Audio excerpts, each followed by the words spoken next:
Welcome to The Explainer. Today, we're going to peel back the layers of a holiday you probably think you know inside and out, Easter. Okay, so let's just dive right in.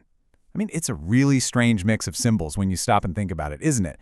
You've got the sacred, you've got the secular, and then you have the just downright sweet.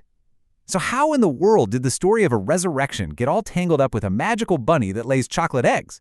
That is the exact mystery we're going to unpack today. And what's really fascinating about this is how these symbols come from completely different worlds. Some are deeply, deeply religious, right? Like the cross and the lamb. They're directly tied to the Christian story. But then you have others, like the bunny and the eggs. Well, they have these ancient pre-Christian roots connected to fertility and the coming of spring. It's a total cultural mashup. So, to really get to the bottom of Easter, we have to start at its foundational story. This is the event that gives the holiday its profound meaning for literally billions of people all around the globe. You see, this one event is the absolute cornerstone of the Christian faith. It's not just some date on a calendar. It symbolizes these huge concepts like hope, redemption, and the ultimate promise of life over death. And that, right there, is precisely why Easter is considered the single most important festival in the Christian calendar. And the celebration of Easter Sunday itself, it's really the culmination of what's known as Holy Week. This is a period that solemnly recounts the final, super dramatic days of Jesus' life.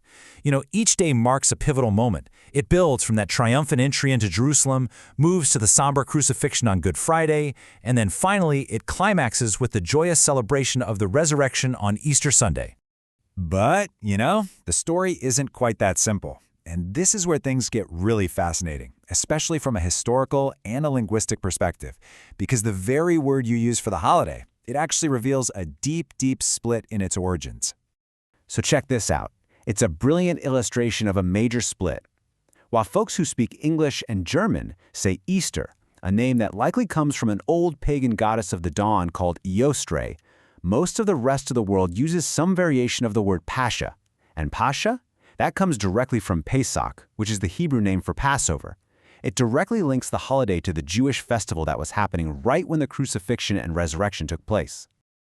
So what's the key takeaway here? The history of Easter is a perfect example of this concept called syncretism. See, as Christianity spread across Europe, it didn't just wipe out the old pagan traditions. Nope, it often absorbed them, layering brand new meanings on top of festivals that were already celebrating the spring equinox. And this blending of traditions, it has led to this incredible explosion of unique, vibrant, and sometimes pretty startling Easter celebrations all over the world. It's kind of like the same core story, just told in 1,000 different ways. Take the eastern parts of the Netherlands, for instance. Entire communities spend months gathering wood to build these just massive structures, some of them towering stories high. Then, on Easter night, they set them ablaze. It's a tradition called Pasvoren, and it just lights up the whole countryside in what was originally an ancient pagan rite to ensure a fertile season. And believe me, they take this very seriously. Towns actually compete to build the largest, most impressive fire. The Guinness World Record set in a town called Espelo stands at a staggering 45.98 meters. That's over 150 feet tall. And what's just mind-blowing is that most of it has to be built by hand. We're not talking about a bunch of cranes here. Meanwhile, over in Florence, Italy, they have let's call it a slightly more explosive tradition. It's called the Scoppio del Carro, or Explosion of the Cart. It involves this massive, antique cart packed to the brim with fireworks being paraded to the city's main cathedral. Then, during Easter Mass, a mechanical dove shoots out on a wire, lights the cart on fire, and if the fireworks show goes off without a hitch, it's said to promise a good harvest for the whole year. But of course, even these ancient traditions aren't immune to modern life. This quote from a local Florentine guide really says it all. The experience of watching a 350-year-old ritual can now be completely filtered through a sea of smartphones. It just changes everything about how these amazing community events are shared and, remembered. And the diversity is just, wow, it's astounding. You go from these intensely devout reenactments of the crucifixion in the Philippines to Ethiopia, where they celebrate the end of a 55-day fast, to the kind of formal White House egg roll in the USA. And then there's Norway, where there's a modern tradition of just binging murder mysteries. It just goes to show you, Easter really reflects each culture's unique history and personality. Okay, so we've looked at the Christian core and we've seen all these diverse cultural expressions. But what's underneath it all? What about the bunnies and the eggs? Where do they come from? All right, let's peel back one final really ancient layer.